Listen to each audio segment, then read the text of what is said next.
สบายดีพี่น้องเนาะมื้อนี้ข้าพเจ้าก็อยากจะมาแนะนำสำหรับผู้ที่สนใจเกี่ยวกับแอปพลิเคชันนั่นหนึ่งเนาะแล้วก็เข้าไปใน Play Store เนาะอันนี้เนาะเข้าไปในนี้นี่เนาะเข้าไปเลยแล้วก็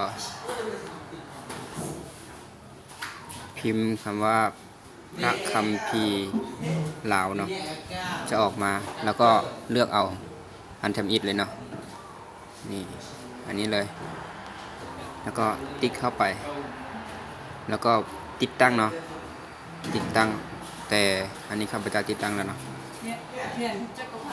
เปิดเข้าไปเมื่อติดตั้งแล้วจะเห็นเนื้อในแบบนี้เนาะแล้วก็อันนี้จะเป็นสารบัญของพระคัมภีร์สำหรับ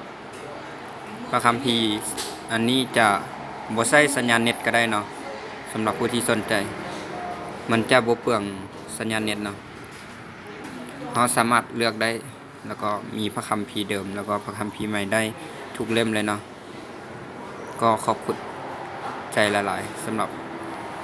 ประคำแล้วก็มีคำแนะนำดีๆมีอย่างสวยคอมเมนต์แล้วก็ติชมได้เนาะ